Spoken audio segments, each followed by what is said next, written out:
Good morning, Mr. Chair. Thank you very much for this opportunity, anew to present the victim side.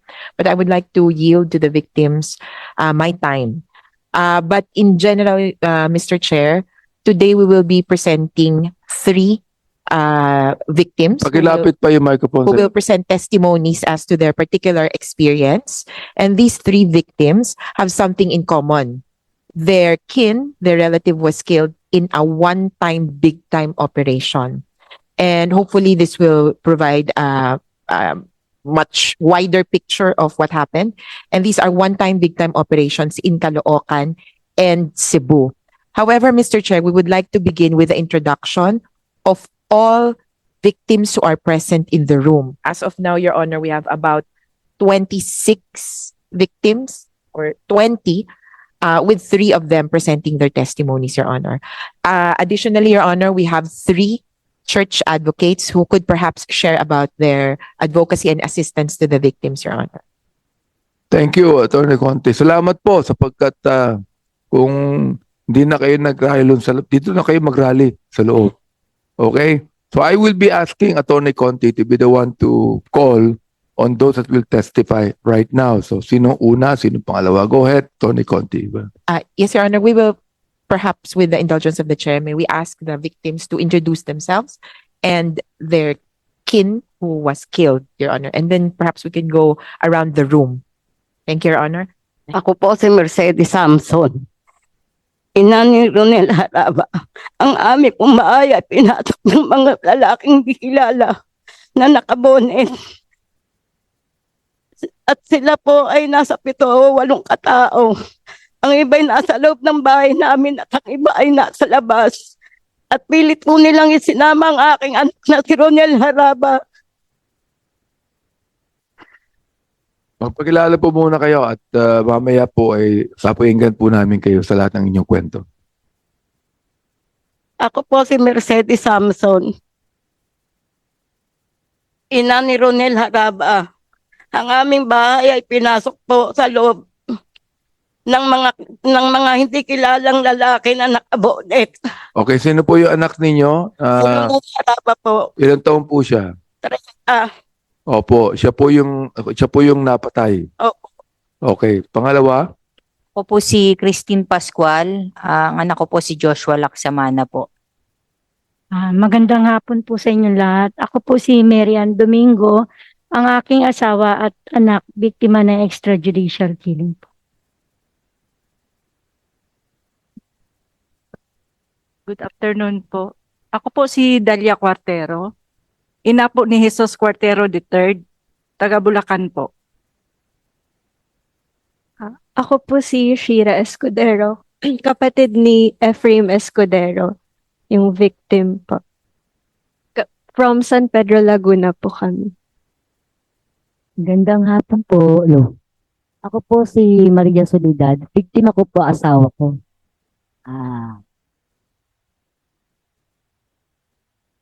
Sa ano po? Pakilakas po.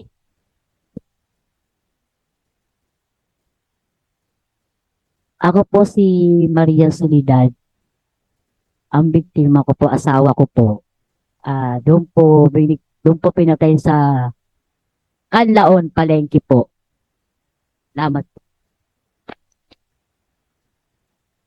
Ako po si Christy Montipolca. Ang biktima ko po ay anak ko, si Aldrin Montipolca po. Namatay po sa P10 po, Bagong Silang, Caloocan. Magandang hapon po. Ako po si Mark Ashley Busa po. Tatay ko po yung biktima, si Roberto Busa Sr. Taga Bagong Silang, Caloocan City po. Magandang hapon po sa lahat. Ako po si Lorena Caballes. Asawa ko po yung biktima, si Julius Casquejo, taga Caloocan po. Ako po si Meli Fernandez. Biktima po yung asawa ko at anak. Taga Bagong Silang. Ako naman po si Estrella Nonay po. Anak ko po yung napatay sa phase 3 po, taga Bagong Silang po. Ako po si Luz Biminda Cambalia. Ako ko po yung binaril, si Paul Martin Milianis po, taga phase 1 Bagong Silang. po si Salvacion Ramos. Pinatay nila po yung anak ko, si Cristita Ramos. Inuwa po sa loob ng bahay namin. Dito lang po ako sa Batasan po, sir. Ako po si Jane Lee. Asawa ko po ang biktima na si Michael Lee.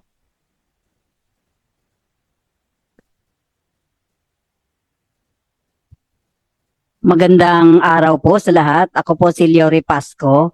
Ang biktima po ay dalawang anak ko po, Crisanto at Juan Carlos Lozano. Taga Quezon City rin po. Magandang umaga po sa ating lahat. Ako po si Nanay Emily Soriano. Ang biktima po sa akin ay si Angelito Soriano, 15 years old, tiga Bagong Silang, Caloocan. Magandang araw po. Ako po si Norma de la Providencia. Anak ko po yung biktima, si John Rick Amoncio. Taga Bulacan po. And Mr. Chair, to give their testimony today, we have 3 victims, families, whose kin were killed in what the police call a simultaneous anti-crime law enforcement operations, SACLEO, SACLEO, or what they would generically call one-time big-time operations. Yung sabayan po yung mga nangyayari. And may we first begin with an incident in Cebu. We have Baby Rosales, the mother of 21-year-old Angelito Rosales, who was killed October 2018 in Cebu. She will be testifying in Bisaya, Your Honor, but a rough translation of her testimony will be provided to the members of the committee and could be flashed on screen, Your Honor, so that she can testify in straight up Bisaya, Your Honor. Okay. Bago po yan, saan po sa Caloocan yung the courts has actually convicted those that sa mga pumatay po? Sino po sila? Ako po, Your Honor. Apo po yata kayo. Meron pa po bang iba dyan? Ako po yung complainant po. Kayo lang po. Meron pang iba? Apat na isang convicted. O gusto ko pong sabihin, no, sa ating committee, no, officially na 4 pong police ang na-convicted. Dahil lang po sa pinatay nila. Sino po pinatay? Bali yung asawa ko po, tsaka anak ko po, pinaslang po noong 2016 po. Alright. Salamat po. Ito nagpapatunay. Nagpapatunay po ito na talaga pong talagang mali ang ginawa ng ilang mga kapulisan natin. So now we'd like to hear from Baby Priley Rosales. Ano po? Isa pong ina ng biktima. Sige po, Miss Baby, simulan niyo po.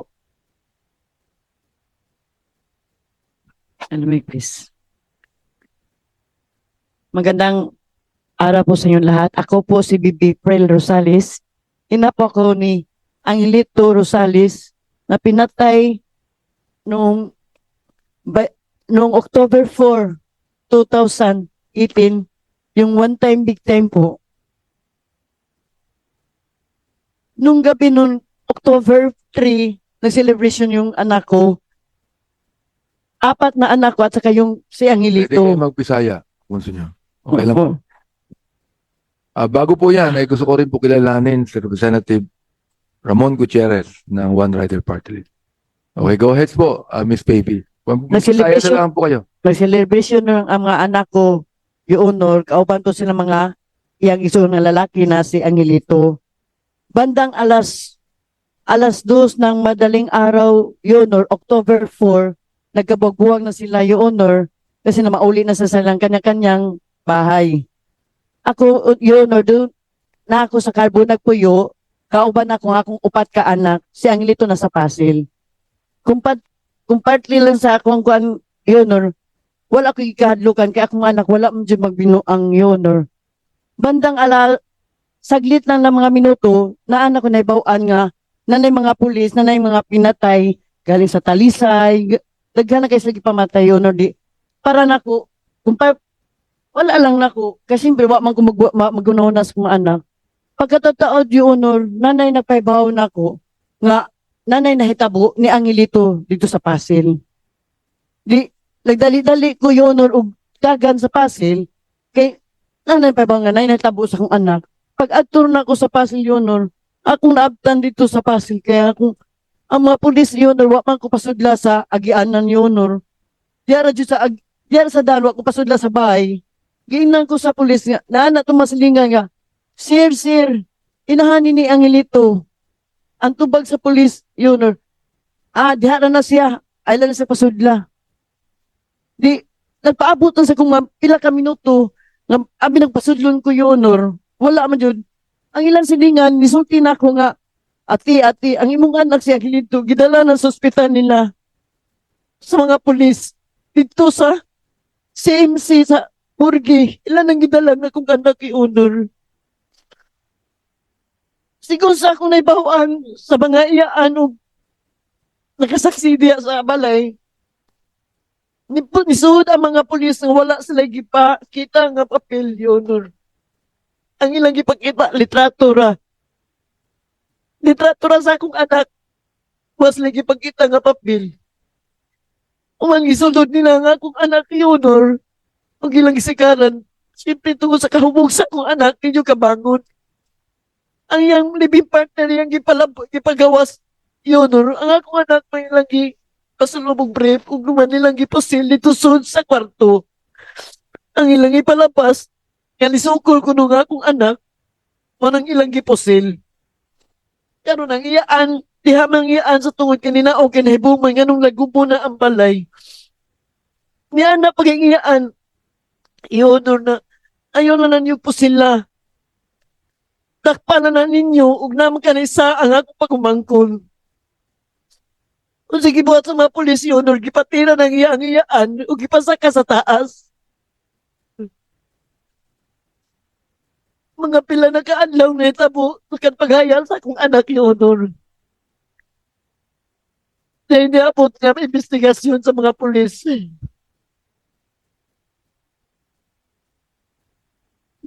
Tingin ko na sila nga, siya ba na si Jose Neto Salinas. Atos lang itong Baguio Honor. Dili si Angelito ang pangalan sa kong anak, Rosales. Nasayop siguro mo, sir, pagkuhan sa iyong papel.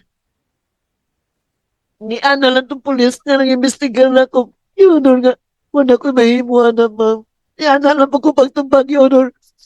Puringo na mo, Ana, sir, kinabuhi sa anak, yung gikuha. Hindi tayo mao ang pangalan. Ayong ipakita. Sakit kayong pamatiyon sa akong. Pinagkanan yun. Nagawa dyan ba? Hindi na ako madawat yun. Nga ilan lang pas lang akong anak. Hindi tayo mao ang pangalan. Inuun literatura. Pero dili pangalan sa anak-anak butang Julito Salinas. Yan lang ipas lang ipusil ang Angelito Rosales yun. Mauna akong hindi na ako madawatan doon kano 5 years na netabo yun. Naiskutan na akong anak, hindi na ako matiyan nga maghila ko yun. Mauna akong gusto ko magustisya nga akong anak. So, nagpunta po yung auntie niya sa police para ipablatter. Opo yun, hindi po sila I-refuse po ng blatter. Wala. Pwede niyo pa bigay ang pangalan sa amin ng mga police na umaresto, police na bumaril, at police na sa Station 6. Bigay niyo po sa amin yung commander ng Station 6 kung saan pinagdalhan. Opo, sapagkat iimbitahan po natin yan. If you could give that to us. Alright. Maraming salamat po. Perhaps you can go ahead, my dear colleagues, to ask any question to Miss Baby Prayer Rosales if you have any, no? Hindi natin papatapusin pa itong mga lahat ng testimony, but you can now ask questions to the victims if you want.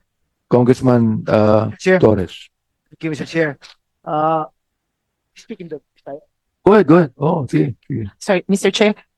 We also have interpreters for the victims. Hindi, Bisaya si Kong Flores, kaya he can speak. Go ahead. Baka sa amin kailangan na interpreter.